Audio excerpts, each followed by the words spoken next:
O Bolsonaro teve várias vezes aqui, né? Inclusive mesmo antes da primeira... Antes de 2014, já vi, na época do Nióbio, do Pânico Velho. Sim, participou de gravações. E o Bolsonaro era um cara, viu, Pablo? Ele, sem ser presidente continua a mesma pessoa. Eu me lembro. É impressionante. E aquela gente que vinha, né? Parava a Paulista, parava o prédio. Ele é um personagem, né? Ele é assim, cara. Ele é assim aqui ao vivo, ele é assim em casa. Né, as piadinhas, né, que ele faz sem graça pra tiozão, assim em casa. Isso às vezes prejudica ele quando ele vem para público, sei quem ele é, e tem muita gente que não tá preparada para ouvir muita verdade da forma como ele colocava. Então, assim, para mim é óbvio que é um herói ali, é uma referência sempre. Ô, Flávio, a gente deseja que ele fique bom logo, né? Sim. E, possa voltar aqui, trocar uma ideia. Em breve, se Deus quiser, vamos honrar ele. Bolsonaro é um cara bacana. Flávio, indo nesse assunto ainda do Jair, como é que vai ser a participação do Jair nessa eleição? O que pode juridicamente, o que não pode? Como é que vai ser essa participação dele? Ele vai poder vir a público? Ele vai poder dar entrevista? Ele vai poder falar sobre o que ele acredita nessas eleições? Como que vai ser essa parte? Olha, pra gente também é uma interrogação, porque ele está censurado. Ele não pode usar as redes sociais dele, ele pode estar autorizado a dar entrevista, mas os advogados sugerem que ele não dê entrevista, porque se ele fala de alguma coisa do processo, dependendo do humor do relator lá no Supremo Tribunal Federal, pode agravar a situação dele, enfim, mais do que já está, né, de transferir para algum lugar pior ainda. Então, assim, vai ser difícil, né, mas assim, eu estou em contato permanente com ele. Os meus sonhos seria que ele pudesse, pelo menos, né, gravar os vídeos, enfim, dar entrevistas com mais tranquilidade. E não sei, sinceramente, não sei como é que vai ser a participação dele direta, mas vou estar em contato permanente com ele, eu não dou um passo sem autorização dele. Como foi a conversa, já que a gente está falando do Bolsonaro, quando ele chegou e falou assim: Flavião, vai ser você. Pega a bola. É você que vai lá colocar número 10 para o Brasil. Porque tinha a relação do Tarcísio, tinha outros nomes que os partidos queriam. O próprio Valdemar da Costa Neto, no começo, falava muito, né, que queria o Tarcísio. Como é que foi a relação do Jair e para ele organizar a política do lado da direita? Bom, eu nunca nunca me mobilizei para ser pré-candidato, assim que tem que falar, né? Pré-candidato à presidência da República. Eu estou há 23 anos na política, comecei com 21 anos de idade, meu primeiro mandato. E, enfim, pesquisas no Rio de Janeiro, que a minha ideia seria a candidatura à reeleição no Senado no Rio de Janeiro.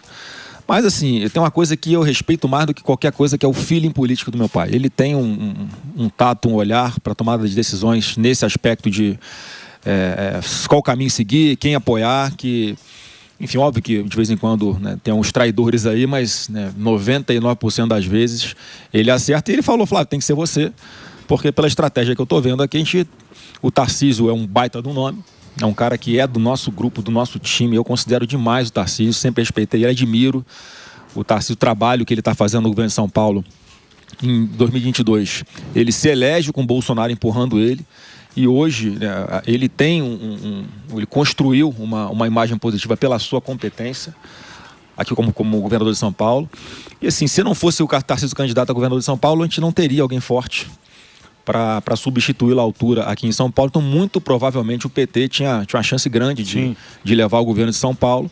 E na nossa cabeça, a estratégia nacional, a gente tem que aumentar a diferença em relação ao PT que nós tivemos em 2022, que a gente aumentou em alguns lugares, mas não foi suficiente.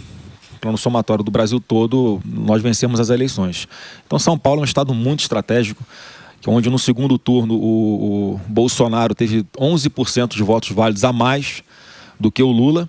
E agora, uma pesquisa saiu hoje, inclusive, sobre o estado de São Paulo, do Paraná Pesquisa, está dando exatamente já esses 11 pontos a mais de vantagem, já neste momento, em São Paulo. Então, para a nossa estratégia nacional, é muito importante ter um palanque forte, como o do Tarcísio aqui, e cada estado a gente está analisando dessa forma. Tentando alinhar a viabilidade da pessoa, né, a identificação ideológica com a gente, e pensando no cenário nacional, que a gente faz as contas, né, cara? Se a gente perder um pouquinho aqui na Bahia, a gente tem que ganhar um pouquinho ali em São Paulo. Se a gente perder um pouquinho em Minas, a gente tem que ganhar mais em Rio de Janeiro. Tá sendo assim o raciocínio. Ô, Flávio, sempre que vem um pré-candidato aqui, já veio, o Caiado se colocou nessa posição, o Zema, a gente sempre fala dessa questão da direita, né? Seu pai é o grande nome da direita, é o líder da direita, mas a gente sabe que tem outros candidatos que se colocam assim também, né? E a pergunta que eu te faço é o seguinte, que eu sempre comento, eu falo, se organizar direitinho, o PT não volta nunca mais, né? Por exemplo, você falou, o Tarcísio, na minha visão, eu gostaria que ele se reelegesse aqui, agora você é o cara que seu pai colocou como nome para seguir os passos dele, só que, como eu falei, tem outros candidatos também, né? Eu queria saber como que vai ser a relação com esses candidatos, né? Esses outros candidatos, porque eles também vão estar à frente da possível eleição como presidente, porque assim, o que a gente vê bastante é a direita se batendo. A gente vê bastante essas questões, né? Por exemplo, você não pode discordar alguma coisa ou de repente se colocar como nome que aí vem a treta. E a gente sabe que isso aí só enfraquece a direita e fortalece os caras. Que nem o Caiado veio aqui e falou, o Zema veio aqui e falou, a gente está à disposição, né? Está ainda como pré-candidato, mas o que acontecer no segundo turno vai ter total apoio, se for você, enfim. Como que você se coloca nessa posição assim, com os outros candidatos que se dizem também ser de direita? Bom, cara, eu tenho muito claro na minha cabeça que a gente tem um adversário em comum, que é o PT, como você falou. O país não aguenta mais 4 anos de Lula fazendo o que esse cara está fazendo, arrombando aí os cofres públicos. A gente tem uma taxa de juros das mais altas do mundo, proporcionalmente aí, né, Spire? E isso reflete na dificuldade de tomar financiamento. Quem quer empreender no Brasil, primeiro tem que fazer as contas porque o Estado é sócio majoritário do teu negócio. Sim. Segundo, a carga tributária, né, absurda, burocracia absurda, e com a taxa de juros nesse patamar, por causa da gastança do atual governo, da irresponsabilidade fiscal dele, você inviabiliza. Todo mundo prefere pegar um dinheiro que nem guardado, mete lá num CDB sem risco para render um pouquinho acima da inflação, ao invés de você investir em abrir um negócio, em ampliar um negócio. A quantidade de empresa quebrada, né? Recorde de empresas, né, quebradas.